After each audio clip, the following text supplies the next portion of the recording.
Okay. Before we have our quiet time, let's all get on the same page. If you're reading from the Sparkly book, it's page 454, the third full paragraph. In the second edition, it's page 403, paragraph 6. And in the first edition, it's page 375, the last paragraph. If you're reading from the JCIM, it's page 190, the third full paragraph. And if you're reading from the CIMS edition, it is page 382, paragraph 22. Okay. Let's take a few moments to be quiet together.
Good evening,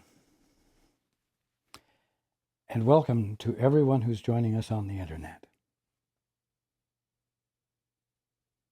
Last week, I posed a question at the very end for everyone to consider. And the question was, what do you do with someone who is unwilling to be healed? Now, of course, we talked about the fact that some things everyone wants to be healed of. Sickness, injury, accident, so on. But the things that people don't want to be healed of are the things that they are committed to toward the accomplishment of unintelligent conclusions, like being an independent agent for change, like being an orphan, someone without a source, someone who is committed to becoming real, even though he has no source,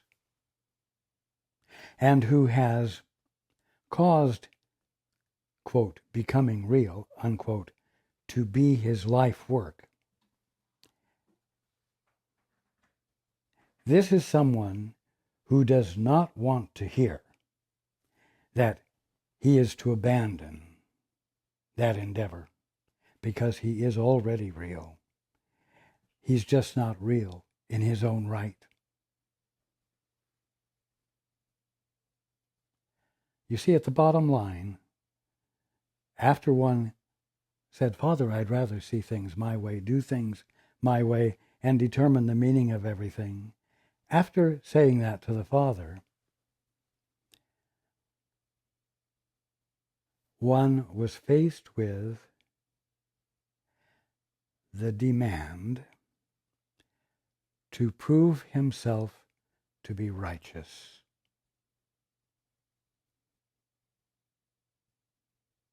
righteous meaning, including all right ideas, including all that was true, including that all that makes him real in his own right.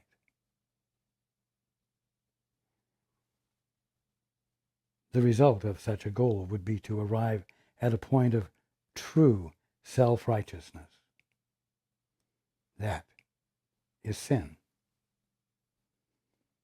It's the intent to accomplish something that cannot be accomplished, and to do it with determination, to do it with commitment. But even that's not enough.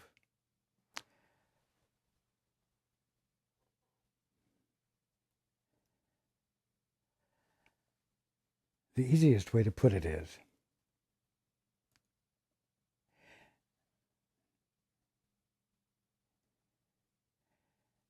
that sin is an act engaged in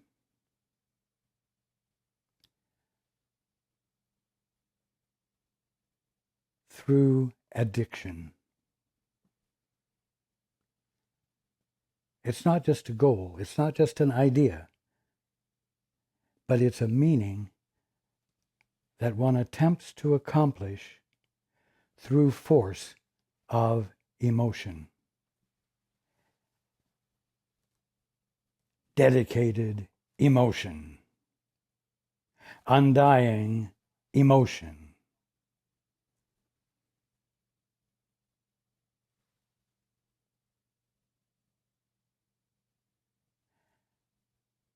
Now, what could promote undying emotion that drives one relentlessly toward a goal? This specific goal. Well, if the one engaging in it has no source and is attempting to make a righteous entity out of himself, he's trying to make himself real. He's trying to make himself real in his own right. Now, what happens if he doesn't succeed? Well, you see, he can't even consider that, because he must succeed in order to prove his existence is actual. So, the addiction to the accomplishment of that arises out of a fear and a premonition that he will not exist if he doesn't succeed. In other words, he will dissolve into nothingness. He will cease to exist. You could say he will die. You will die. You see, now that constitutes motivation. And the fear of dying, or the insatiable intent to exist as that which is righteous and real,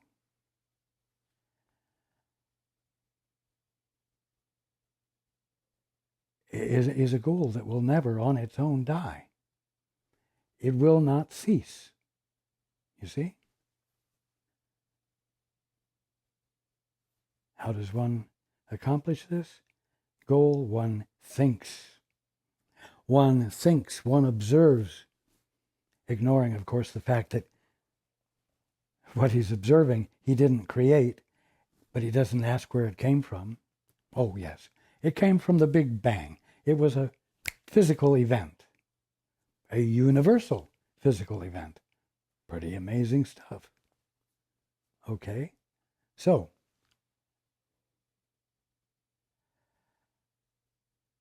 he observes everything. He defines everything through the use of his mind and his imagination.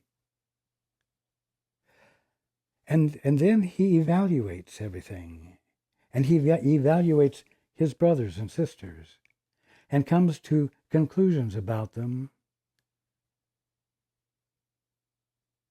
And always the measuring stick of those conclusions is their demonstration of their righteousness. So you see, what's created out of this addiction, out of this goal, is that one himself engages in demonstrating and proving his righteousness so that he can exercise authority and control, period. Secondly, he requires everyone else to prove their righteousness, you see. So not only is there this inner fear of death if one doesn't succeed at proving his righteousness and his independent actuality or reality, he is faced with the demand of everyone else to prove his righteousness to their satisfaction. You see? Everyone else reinforces his addiction because the proving of righteousness and the actualizing of it in social settings, in cooperation, in governing, and so on, it all creates the climate of competition and keeps the addiction fed. The addiction is there just because of inner fear of death. But with everyone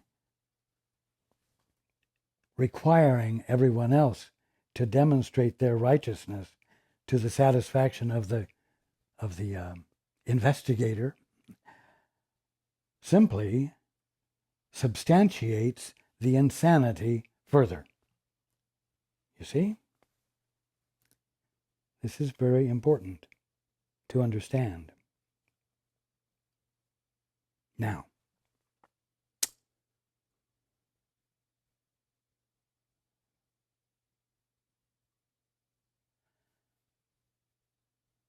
always, this interaction of the sons and daughters of God involves deceit. You see, it's not honest. Because no one is really disclosing to everyone else that he's feeling invalid, that he doesn't feel a birthright that holds him securely in the grasp of, I'm going to say wholeness, but holiness.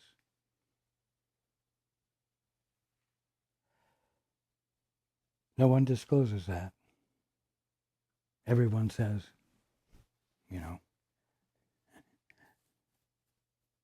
that God or the powers that be gave them a mind and a body and a will of their own to use as they wish, and therefore it's their right. It's not only their right, it's their calling. It's that which they must engage in.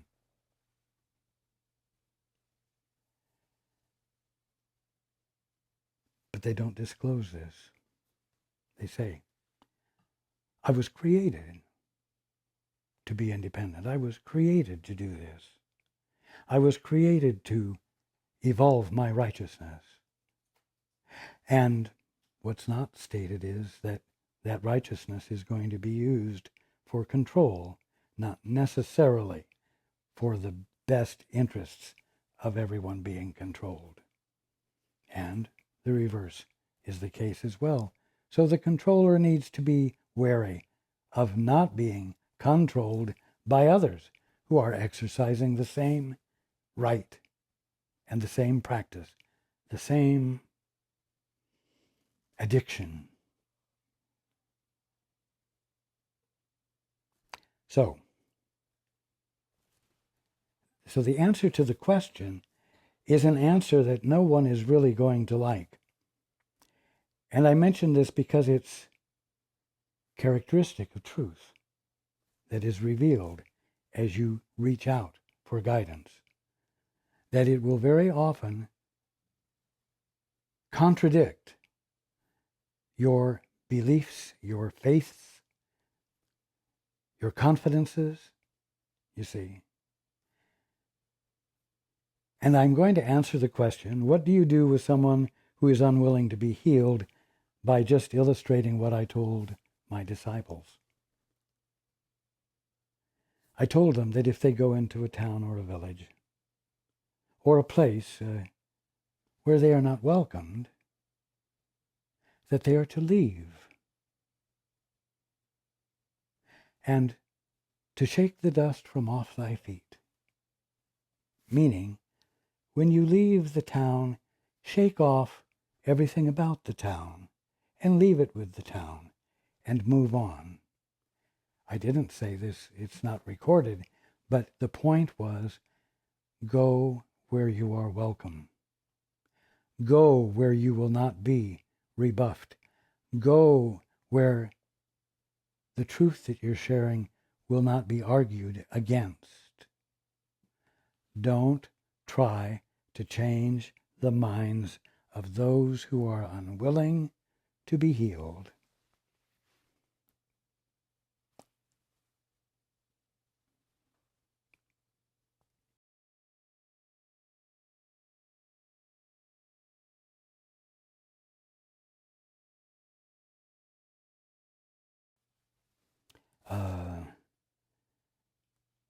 Does that sound unspiritual? Does that sound unholy? Does that sound unloving? No. As you lean in to the holy instant, as you inquire of the Holy Spirit or of your guide or of the Father, what is the truth here? And it is revealed to you. It doesn't mean that you've moved into a holy activity which must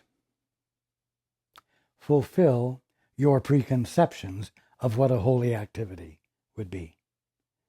Else you will attempt to construe what you're hearing through the sieve of your preconception and try to practice something that wasn't meant.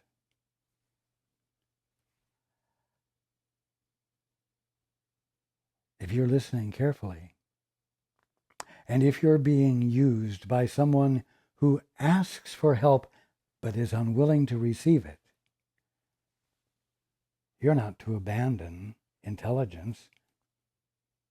You simply say to this one, there is not honesty in what you're engaging in with me. You are asking for the answer, but you are unwilling to accept the answer because you have another agenda. When you actually want to know the truth and receive it, embrace it, call me.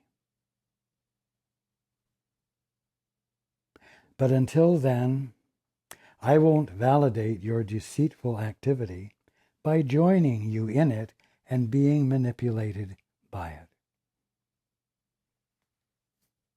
You see, there are rules. There is, quote, the way things work, unquote. For example, when Paul first heard that there was such a thing as inner guidance. And he decided to sit down and take time regularly to reach out to it.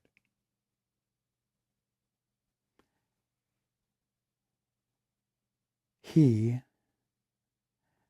did it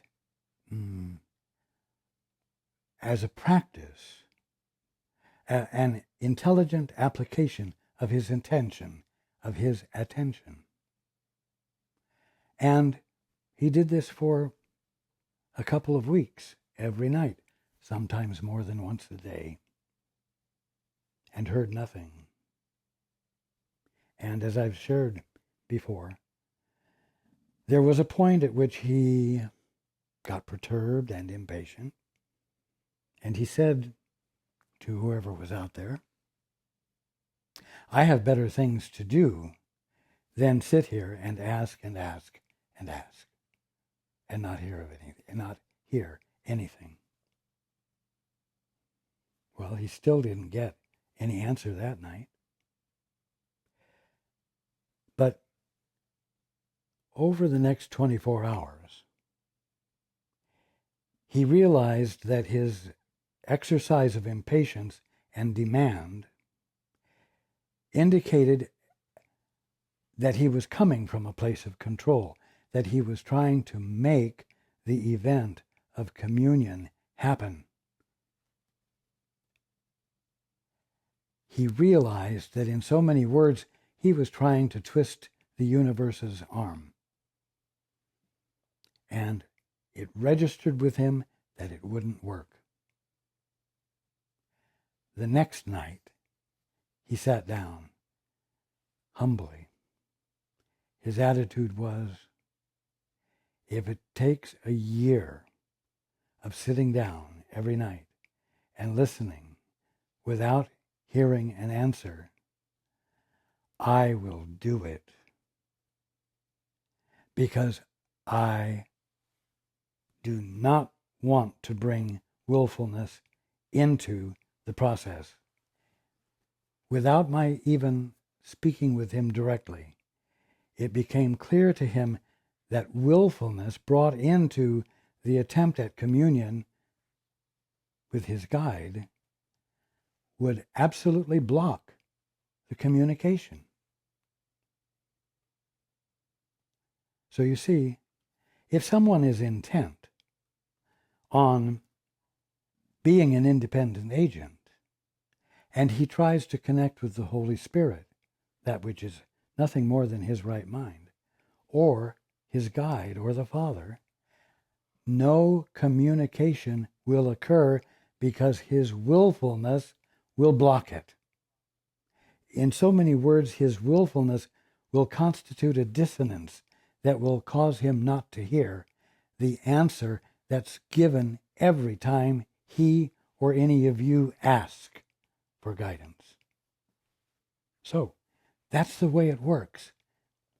If you bring willfulness into your engagement with guidance, you will hear nothing.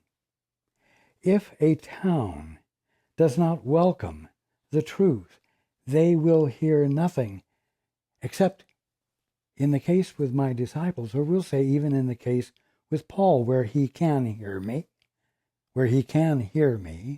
and relay to you. It is not appropriate to engage because of the deceit in the activity. And so intelligence must prevail and say no. But when you are ready to embrace the truth, when you really want to change, I will be present. And we will talk. And we will be together. And there will be healing. Now it's important to talk to those who are willing to hear.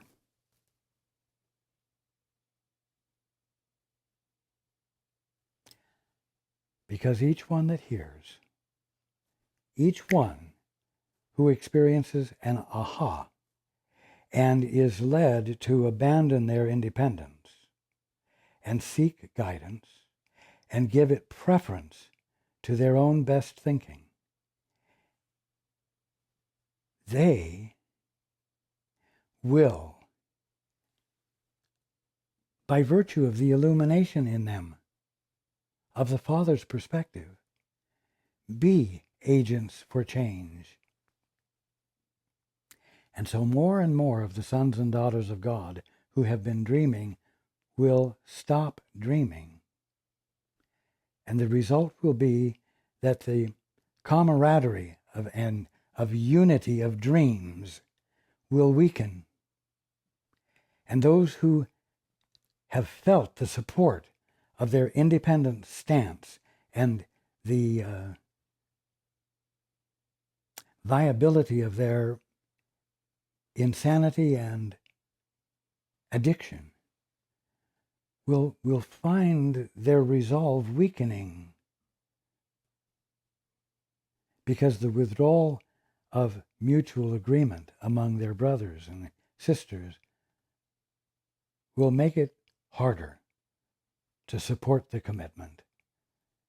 And so even the towns where my disciples left, or those whom you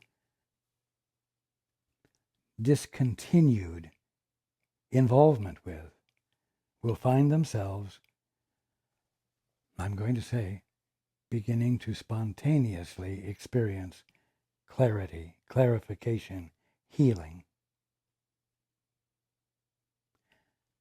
You cannot afford to become preoccupied with those who do not want to hear the truth but want to argue it, or who want to engage you and pepper you with question after question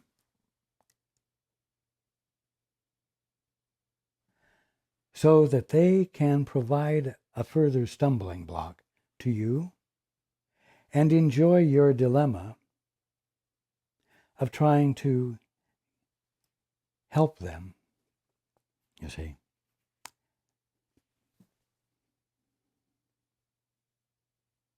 That can be satisfying too.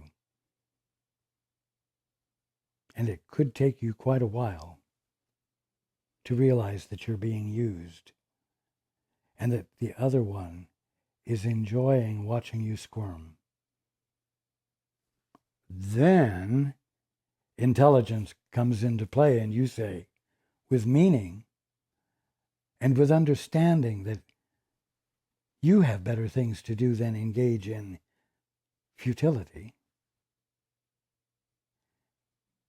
And you say no. You leave the vicinity and you shake whatever remnants of the interchange are that might be lingering. You can't leave it and be angry about it. You've got to leave it behind, because there is a step that must occur. It's matter of fact, it's black and white, it's simple, it's intelligent, and it is free of distress. You say no.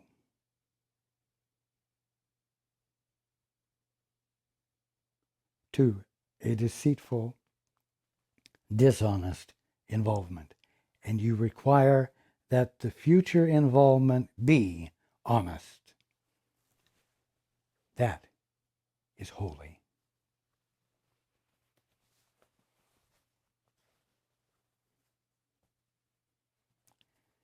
Now,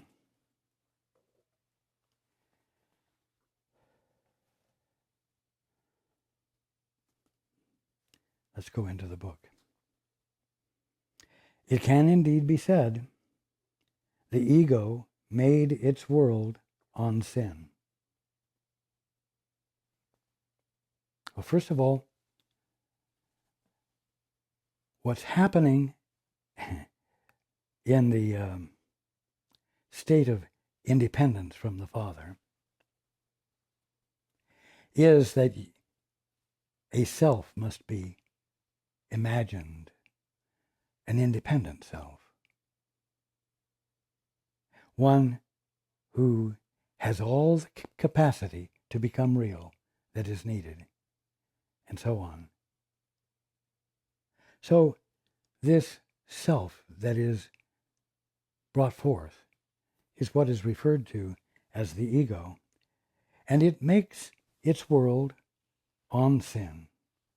What does it make it on? What is the sin?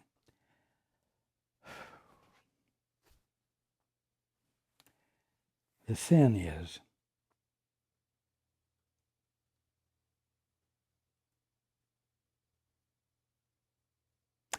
the insane and addicted goal of becoming righteous independently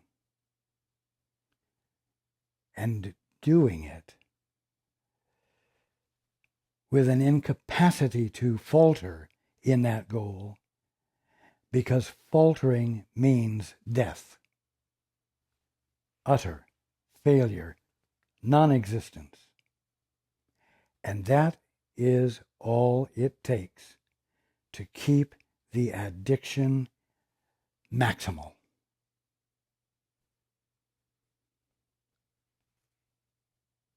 The ego made its world on this.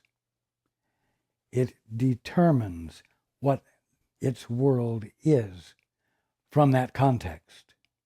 You see, it's not that a sinful thing was done. Oh, he was immoral with her. What a distraction. It's a distraction from the correction of sin. Because as you can see, there's no way you can get from his being immoral with her to the issue of being addicted to the goal of being a successful, fully realized, independent entity. Okay, only in such a world could everything be upside down, 180 degrees out of sync. Where sin, disease, and death replace life, truth, and love, you see, 180 degrees out of sync. This is the strange illusion which makes the clouds of guilt seem heavy and impenetrable. What clouds of guilt? Well, the guilt that you imagine you're engaged in, the guilt that you imagine is a result of your not succeeding yet. You're failing at your goal, even though you're trying. And the guilt that is inseparable from your initial act of divorcing your father. Father, I'd rather see it my way. I am not interested in your perspective any longer.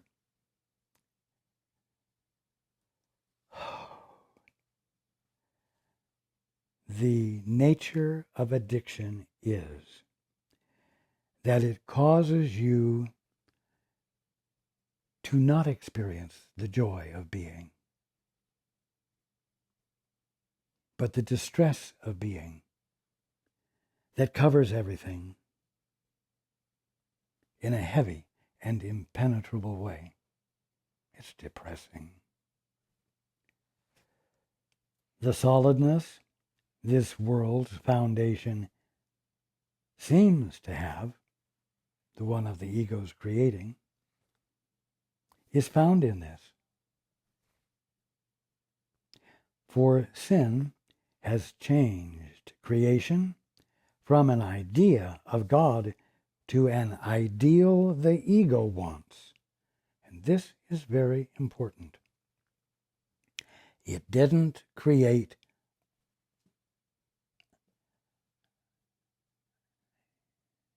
a universe that isn't real.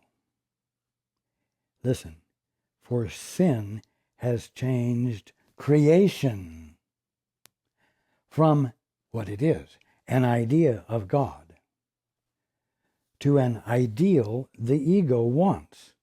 It's a shift, it's a mental shift that doesn't change the actuality of the kingdom of heaven or creation, but alters the experience or perception of it.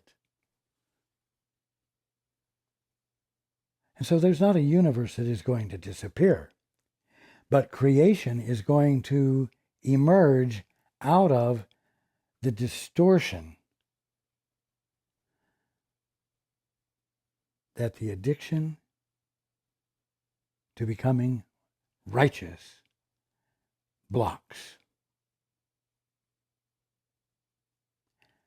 You will not see creation as it is until you abandon your independence, join with the Father with inquiry, that you're willing to accept the answers to. You see? Sin has changed creation from an idea of God, not in actuality, because that's impossible, but it's changed the perception of it. It has changed creation from an idea of God to an ideal the ego wants, a world it rules made up of bodies, mindless, and capable of complete corruption and decay. Sin, disease, and death. The human condition, which is simply a misperception of creation in all of its perfection. Now, if this is a mistake, it can be undone easily by truth.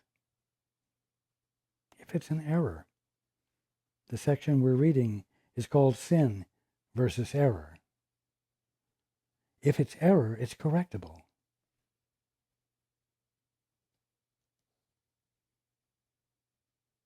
If this is a mistake, it can be undone easily by truth. Well, you say, sure hasn't been happening easily for me. Well, be sure that as you enter into your desire to hear the truth, to hear guidance, that you're not bringing this sort of arrogant, obtuse flavor.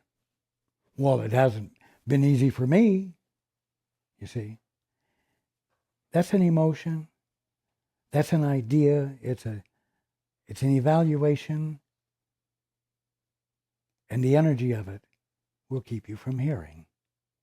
It's not useful. You say, well, I sure feel it. Well, let's get something else clear. There's a difference between feeling and emotions.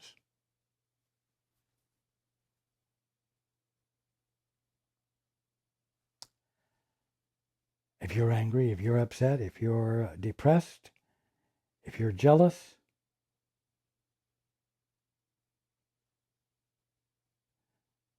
these are emotions. They have nothing to do with soul.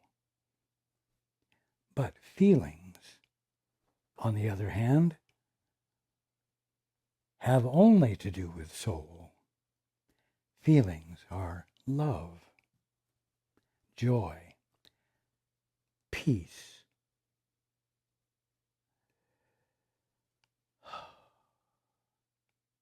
awe, the recognition of good without anything obscuring it. These are feelings. They are the capacity of soul to experience God's meanings in creation without interference.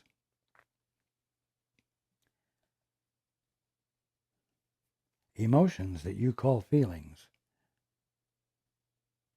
are something you can relish and roll around in your mind and dwell with for long periods of time. And because you feel them, you think that your expression of them is an honest expression of you, when they are simply misunderstandings, misinterpretations that disallow you from experiencing reality, the kingdom of heaven, and feeling the meaning of it. You see?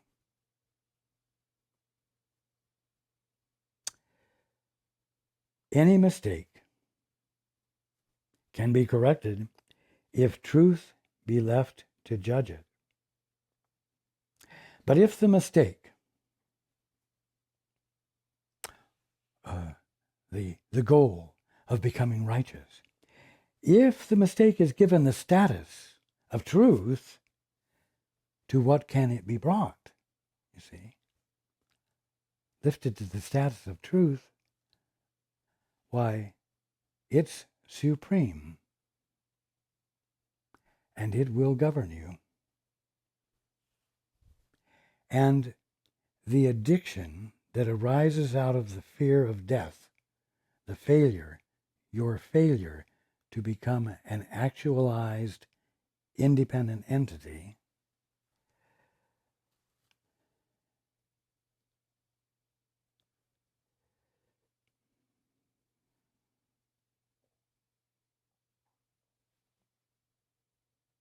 you will not find release from. And yet that is what waking up is the release from. That's what the atonement is the release from. The, in quotes, holiness of sin is kept in place by just this strange device. What strange device? The device of raising the mistake to the status of truth. As truth, it is inviolate, and everything is brought to it for judgment.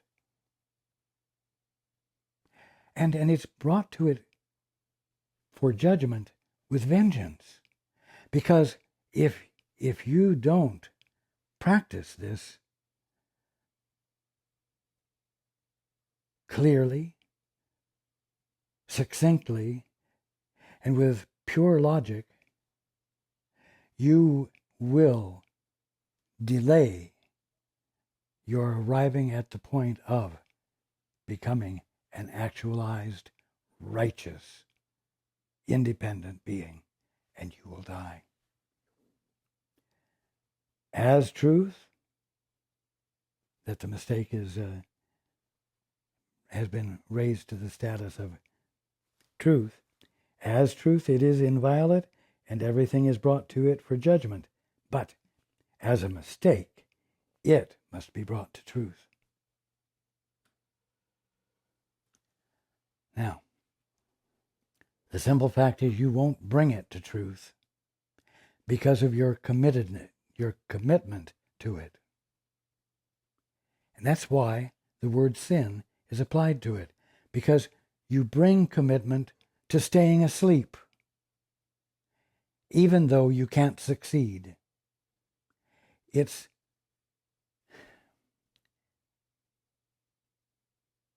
unachievable, and you cannot realize it on your own when you're under its influence. It is, however, impossible to have faith in sin, for sin is faithlessness.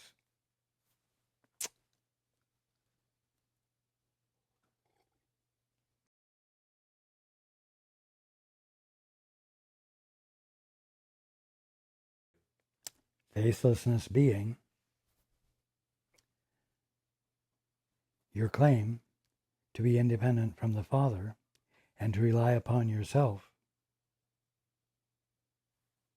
you see. Yet, it is possible to have faith that a mistake can be corrected. And so, I am telling you that the whole human condition, the insane attempt to become righteous in your own right,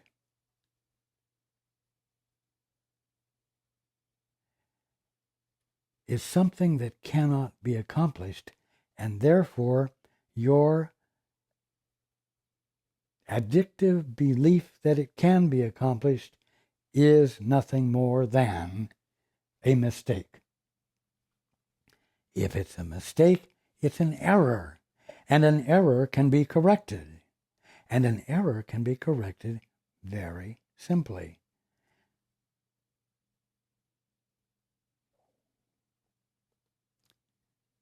There is no stone in all the ego's embattled citadel more heavily defended than the idea that sin is real, the natural expression of what the Son of God has made himself to be and what he is.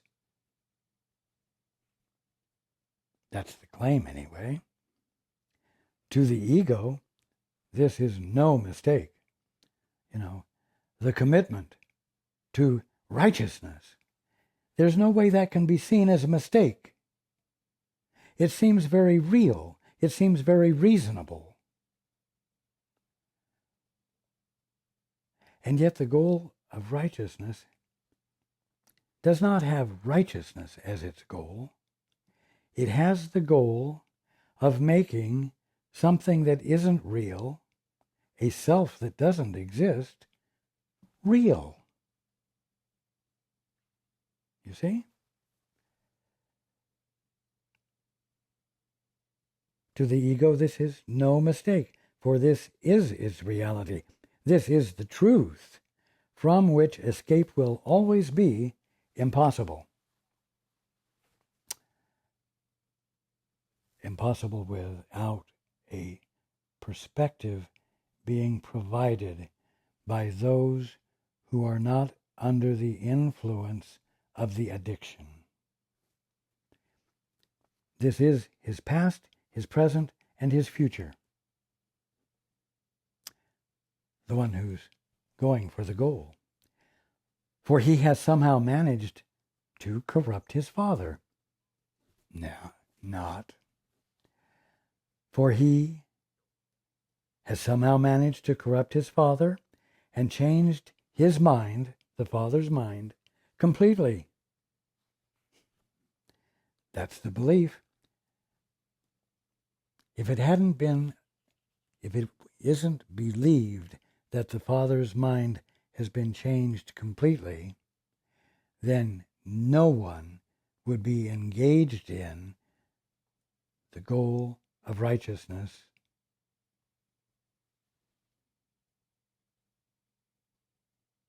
as the action of an addiction. Mourn, then, the death of God, whom sin has killed. And this would be what? The ego's wish, which in its madness it thinks it has accomplished. Mind you, it hasn't, and it's not true, and the suffering associated with the human condition is something you can be released from easily because it is an error. It is only a mistake. Would you not rather that all this be nothing more than a mistake? Entirely correctable? And so easily escaped from that its whole correction is like walking through a mist into the sun? For that is all it is.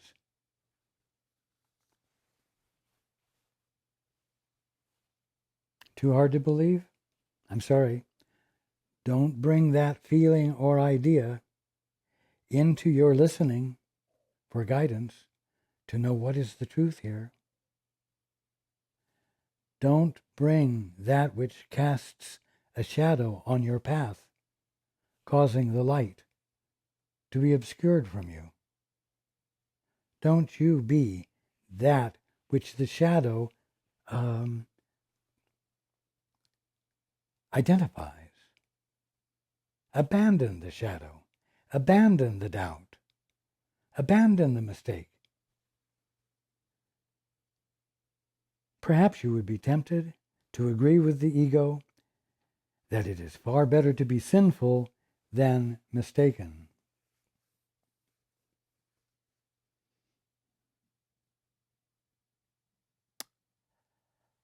Well, it's far better to have an addictive goal that promises fulfillment, pure, full-fledged self-righteousness, than it is to be mistaken. Because if you're mistaken, then you must stop doing the thing that guarantees your life. And that means that your life won't be guaranteed. That's too risky. That's too dangerous. That's too unrealistic. When the actuality is that that is the threshold of release into wholeness.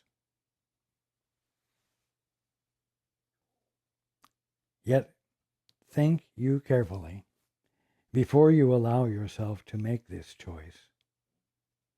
Approach it not lightly, for it is the choice of hell or heaven.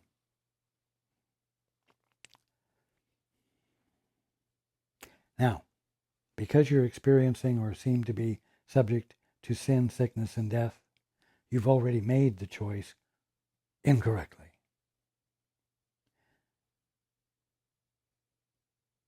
And that's why the Holy Spirit, your guides, myself, and God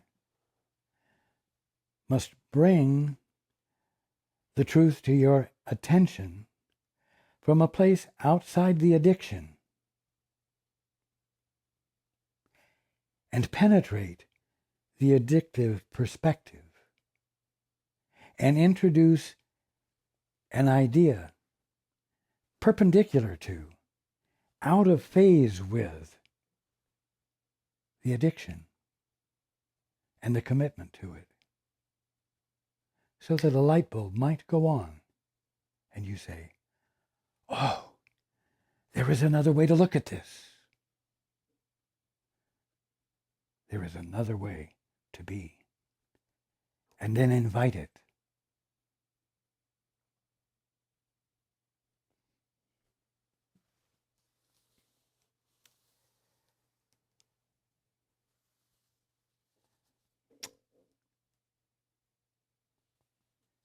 I tell you, the subject of sin versus error could have seemed to be a really heavy, complicated thing. I mean, sin can be so humongous and all pervasive and controlling of you, putting you at such a disadvantage that you might as well just ignore it and live out this lifetime. But it is vital, and it is interesting, and it's easy to see the difference between sin and error, And it's easier, since we've been talking about it, to see how you employ it, how you foil your attempts to wake up.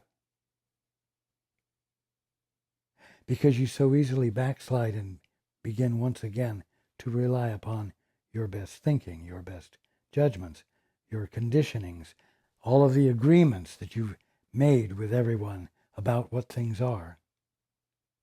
You see. But those agreements don't have to be honored. You are free to abandon them and choose for the perspective that undoes the illusion of sin and corrects it, because all it was a mistake.